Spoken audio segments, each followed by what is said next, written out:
100%. My favorite general shenanigan that happens on set is that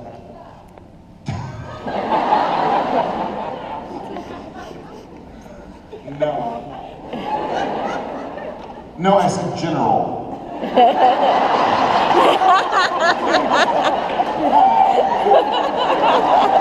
see what I have to deal with? About as many shenanigans as have happened like within the past 5 minutes. It's pretty much par for the course when we're actually working and supposed to be professional. Yeah, I think for us, one of my favorite things that happens on set regularly is that we'll have a guest star come on the show, and Jensen and I will be like horsing around, goofing off, and taking jokes, put up the leg, and they'll be like, okay, and action, and we'll break into character, and the guest star's like, what? I'm not ready. Because Jensen, and there was even one of the shaving people punting things. One of the videos was about us like messing around. It was like an action. Thank you for your time. And back to, what was it? Yeah, taste the rainbow, all that, like that's what happens. And then they're like, action. And we start acting again, and the guest stars are like, where am I? So that's probably my favorite, but you gotta keep it light. As Kim Manners, may he rest in peace, once said, yeah.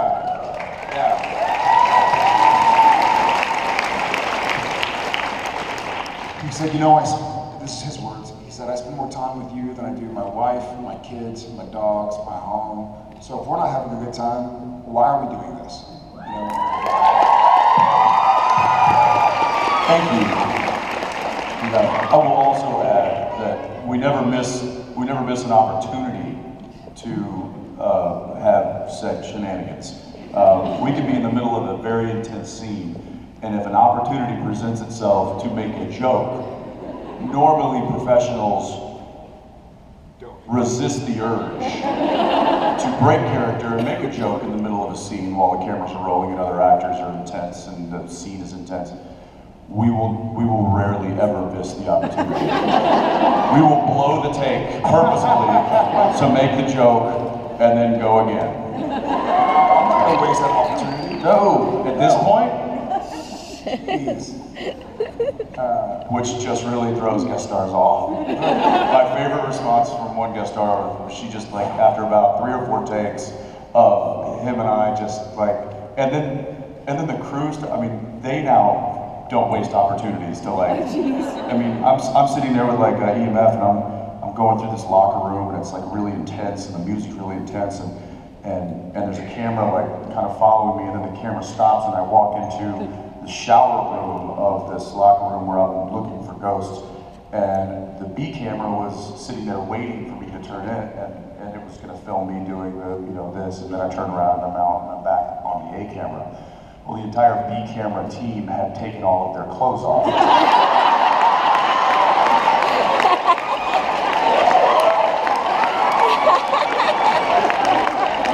And I had no idea that this was going on. And we're talking the camera operator, Brian Rose, we're talking the focus puller, Clayton, we're talking the camera assistant, Peter Hunter. So I think it was just 3 of them. Oh no, and the dolly grip, Steve Gilmore. So there was 4 of them, just all that, they had their underwear on, that was it. They were pantless, shirtless. Actually, I think Rosie was completely naked. And just standing there, like just waiting for me, just like this. And I just did one of these, I went,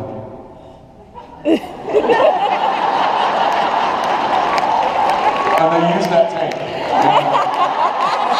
They used it. So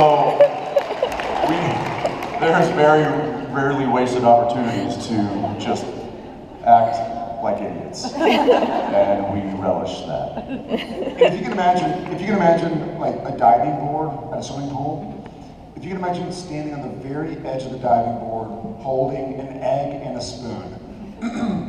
Any movement is going to make that diving board shake, is going to make that egg go like this. So that egg is the camera. So when the camera operator is sitting there, he is absolutely still. So one of my favorite shenanigans to pull. Here, you be Brad.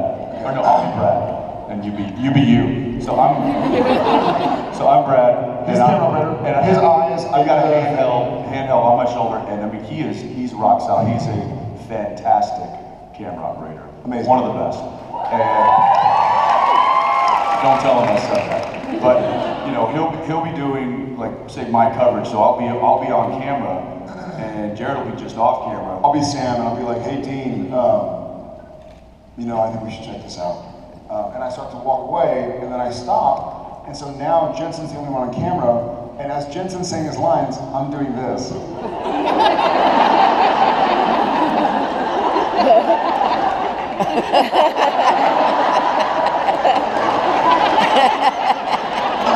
Yeah, Dean, no, I mean it. The vampires are in the nest. The zombies are gonna get us. And I'm laughing. Jensen is acting, and I'm like, hee hee hee. It's also, sometimes Brad just has to sit there and take it. The worst is when Jared somehow, I think you just grab them out of the makeup bags when they roll by, you're just like, I'll take those for later. And he'll grab some tweezers. And he'll start plucking ear hair while Brad is holding the camera. And nose hair. Oh yeah, he got nose hair a few times too. So I'll be like this.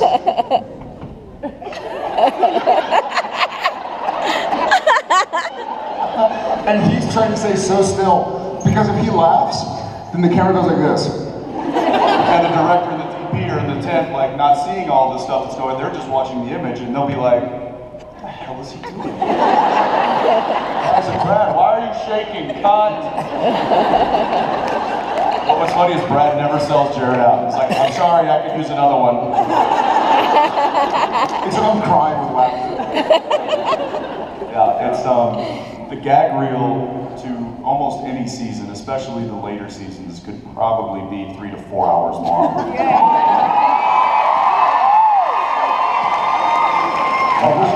I don't know how they sift through all the material and decide, you know, what's what, but When does season 11 DVD come out? September 6th. Because I have the gag reel on my phone. I do too.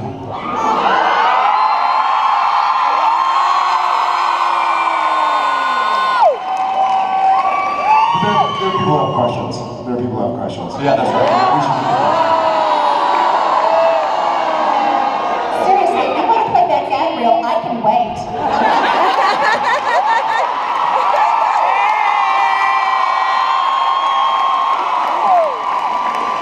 This is something else. I'm checking my I'll answer a question while he checks an email. Okay, first off, thank you for coming to Phoenix. This is my sister's and mine first time, and you guys absolutely rock. Thank you. You're very welcome. Now, I have a question to the both of you as Sam and Dean. Since Crawley has called both of you both Moose and Squirrel, does that make Crawley and Rowena Boris and Natasha?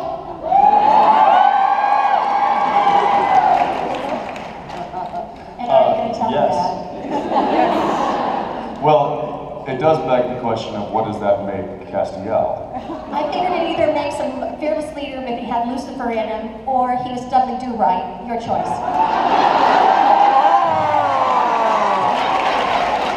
Like Dudley Do Wrong. Thank you. Thank you. do that.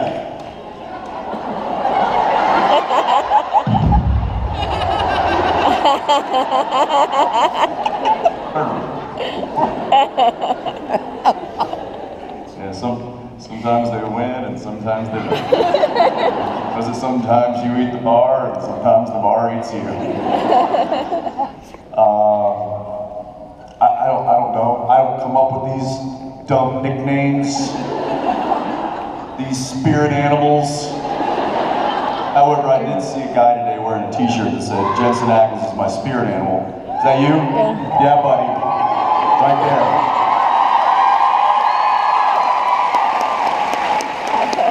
That made my day. My spirit animal is brisket.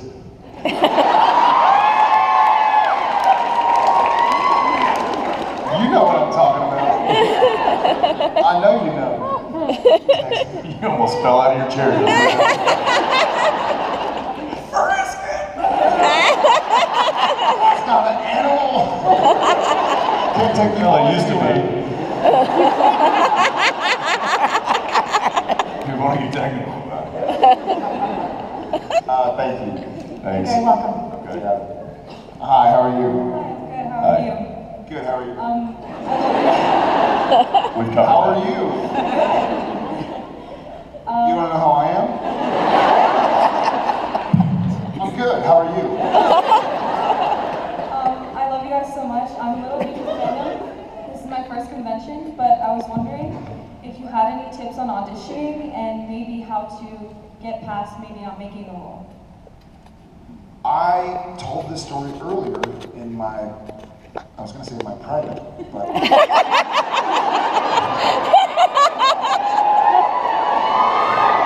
Yeah.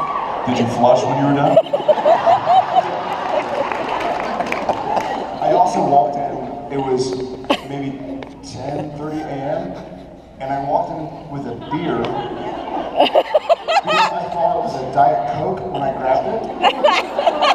And I hadn't opened it, and I was like, I should watch my language, it's 11 a.m. And somebody was like, yeah, and you have a beer. And I was like, oh my God. So I gave that beer away. Who drank it? Who drank that beer? Good on you. She's passed out. She's been drinking beer since 10. And she's 13, so way to go. I have a story. So 10 years ago, I've been doing Gilmore Girls for a while. I did some movies.